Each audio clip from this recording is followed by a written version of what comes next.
Awalnya grup itu untuk saling curhat tentang tekanan kuliah. Namun, lama-kelamaan karena seringnya mereka berbagi video media sosial tentang depresi dan bipolar, mereka saling melabeli satu sama lain sebagai kelompok anak-anak atau yang kita sebut broken atau mentality illness. Mereka merasa keren dengan identitas kelompok tersebut. Ketika ada satu anggota grup yang ingin mencoba bangkit dan berkonsultasi ke biro konseling kampus, anggota grup lainnya malah mencemooh dan bilang, "Halah, ngapain ke psikolog? Mereka nggak bakalan paham kita, cuma kita yang bisa paham sesama penderita." Nah, di sini saya mau bertanya sama teman-teman yang ada di break room ini, kira-kira kenapa ya label kelompok tersebut justru menghambat mereka untuk sembuh dan mencari bantuan profesional? Ada yang mau bisa bantu jawab? Terima kasih.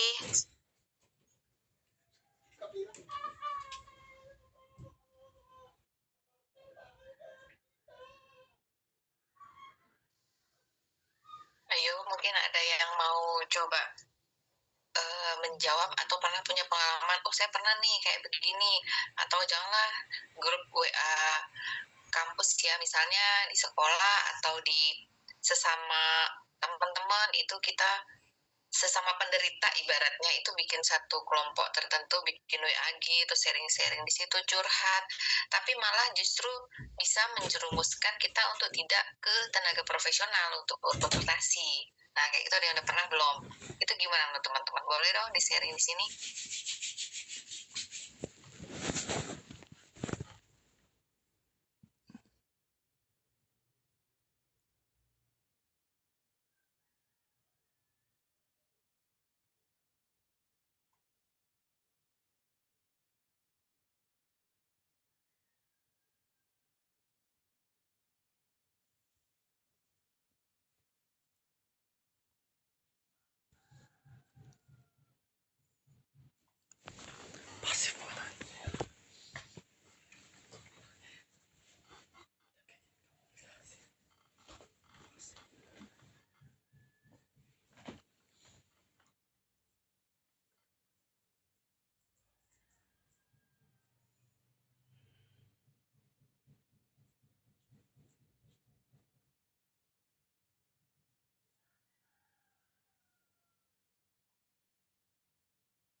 Ayo, please. Kak Maya, halo Kak Maya. Kak, kedengeran Kak suaranya? Kedengaran Kak Dewa Yu. Kedengeran. Aku mau jawab dari yang dibilang sama Kak Vira. Kalau menurut aku ya grup kayak gitu tuh bisa memberikan kayak rasa dukungan karena kita bisa kayak berbagi pengalaman sama orang lain kayak tentang hal yang sama. Tapi kalau semua anggotanya saling menyimpulkan kondisi tanpa pendampingan dari tenaga profesional, justru itu yang bisa buat kita semakin kayak yakin bahwa kita ngalamin gangguan tersebut. Jadi menurut saya grup kayak gitu sebaiknya hanya jadi tempat untuk saling mendukung aja, bukan untuk mendiagnosis atau menggantiin jadi konsultasi sebagai psikolog atau psikiater. Gitu aja sih Kak. Oke, baik Dewa Ayu. Mungkin ada lagi? Atau kalau boleh saya kasih masukan ya atau gambaran. Sebenarnya WA group itu awalnya mungkin tujuannya baik. Jadi bagi beberapa orang atau beberapa mahasiswa yang misalnya tidak pede untuk bercerita atau punya perasaan takut untuk cerita, itu cukup bagus membuat suatu wadah sesama yang penderita gitu loh. Nah, itu kan biasanya kita kalau sudah kenal deket, jadi curhatnya atau sharingnya lebih enak gitu di situ. Terus ada juga teman lain yang memvalidasi. Nah, kenapa teman-teman lain memvalidasi itu membuat rasa cemas atau problem kita itu biasanya berasa ringan gitu loh. Oh iya, ternyata ada juga nih teman yang merasakan seperti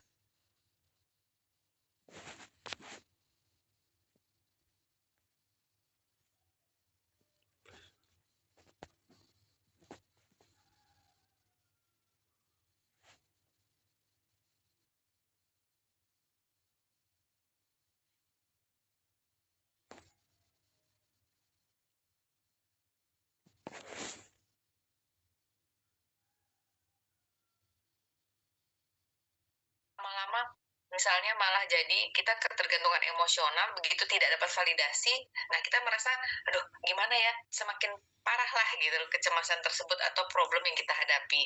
Nah, pada saat kita ingin membutuhkan tenaga profesional, itu ada baiknya jangan ada anggota lain itu yang menghalang-halangi gitu loh. Karena kan belum tentu tingkat kecemasannya kan belum tentu kita, karena belum ada asesmen secara psikologi ya gitu. Baru kita lihat kulit-kulitnya aja lah ibaratnya.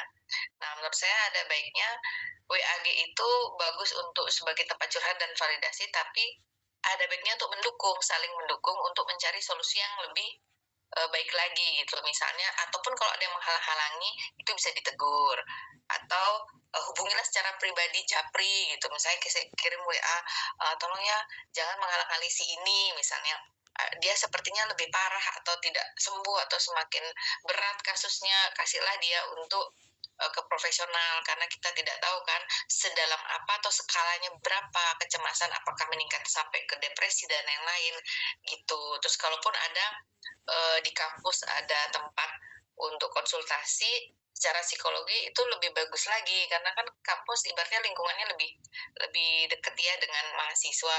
Kalaupun dia masih enggan untuk ke tempat praktek psikologi, kalau ada di kampus kenapa tidak gitu. Itu sih menurut saya teman-teman. Mungkin ada lagi masukan bisa. Thank you.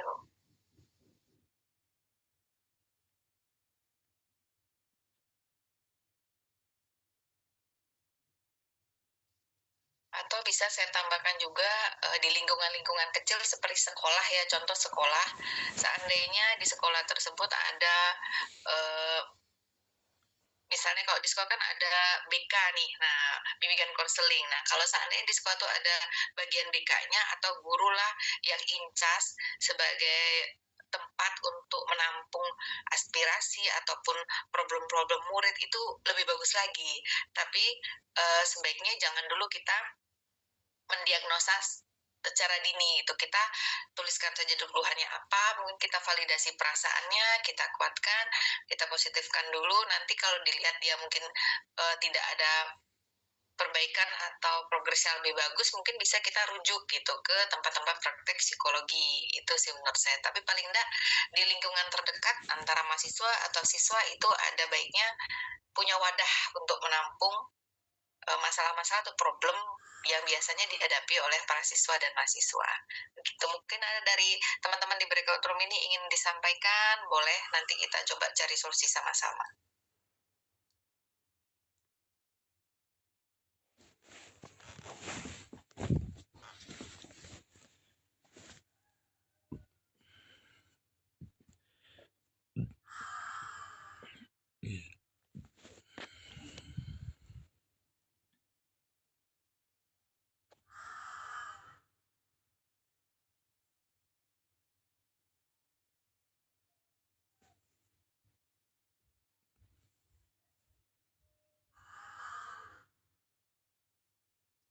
Bagaimana teman-teman yang lain, mungkin ada mau disampaikan? Nggak apa-apa nih, kita sharing-sharing aja buat nama-nama wawasan, nambah pengetahuan. Kita juga bisa tahu ya masalah-masalah di luar tuh seperti apa. Mungkin bisa kita sama-sama cari solusinya. Boleh teman-teman, silakan.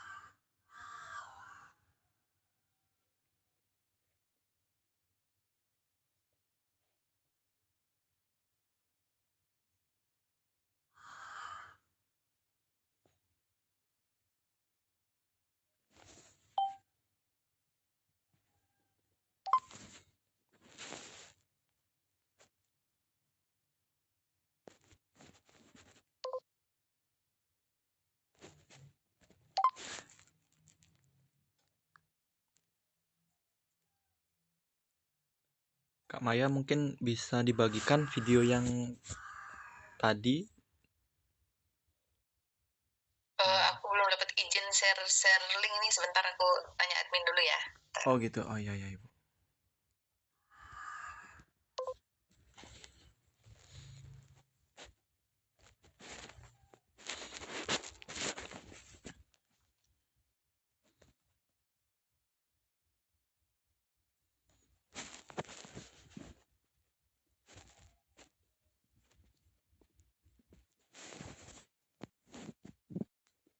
Diri sendiri yang pernah dialami terkait self labeling atau pernah ketemu kasus-kasus seperti ini mirip gitu loh, atau ada yang curhat bagaimana tentang psikologi, boleh deh di sharing-sharing di sini, nggak apa-apa, buat kita Recording in progress. sama-sama untuk menambah wawasan gitu ya. Kalau terkait kasus yang tadi bagaimana, yang mengenai adanya grup WA grup sesama teman atau mahasiswa atau siswa, kemudian saling curhat di sana, malah kemudian mereka membatasi untuk lanjut ke profesional. Nah, seperti itu. Apakah ada yang pernah mengalami atau tanggapan teman-teman bagaimana? Boleh dong di-sharing.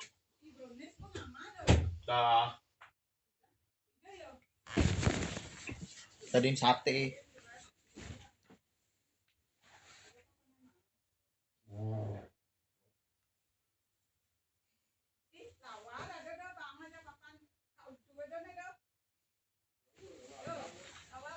Oke, ini saya udah bisa sharing, boleh ya teman-teman nonton. Ini contoh nih kasus kalau kita lihat di TikTok itu atau di Reels di sosmed tentang labeling diri sendiri gitu. Nah, ini dia seorang siswa deh kalau nggak salah. Coba ya kita tonton bareng-bareng.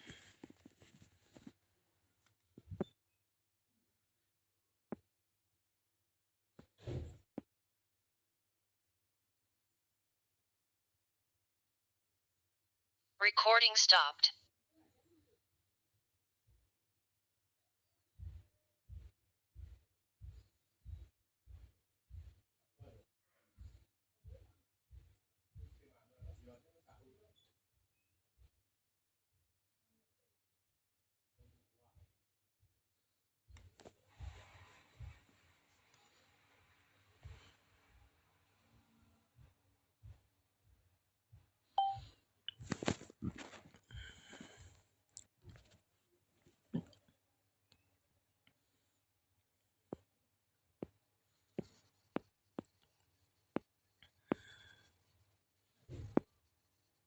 Cek, oke. 3 menit lagi, tepat jam 12, kita akan kembali ke grup utama ya.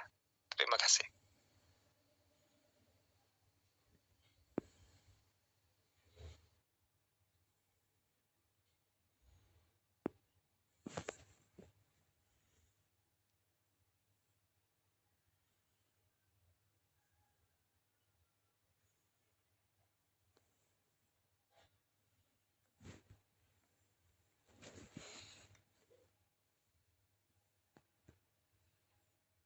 Oke, teman-teman tadi sudah nonton ya video tadi, bisa ditonton, boleh komennya. Wahana, bagaimana? Tadi udah kelihatan? Sudah jelas Kak. Tadi terlihat videonya. Oke, nah teman-teman itu contoh ya, contoh self labeling.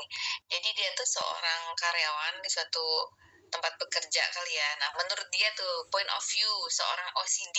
Padahal dari mana dia tahu dia OCD gitu loh. OCD itu belum tentu dia sudah bisa mendiagnosa bahwa dirinya itu OCD, karena itu ada asesmen sendiri. Padahal mungkin kalau kita suka kerapian ya, nah seperti tadi kata Kak Zeta, kalau kita rapi orangnya itu belum tentu OCD gitu. OCD itu ada suatu diagnosa tertentu gitu, banyak gejala, mungkin salah satunya suka rapi tapi belum tentu juga gitu. Nah, itu salah satu contoh self labeling begitu. Nanti kita sebentar lagi akan kembali ke room utama. Misalnya teman-teman ada yang mau menanggapi tentang video tadi gitu, ataupun ada kasus-kasus yang mirip seperti itu, boleh nanti bertanya di ruang diskusi. Oke teman-teman, nanti bisa kita live-nya itu live room kembali ke live bracket room ya, yang dipilih lagi sebentar, lagi 1 menit itu kita kembali ke room utama. Oke, teman-teman bisa kita langsung ya di live di berikut room. Terima kasih. Kembali ke ruang utama.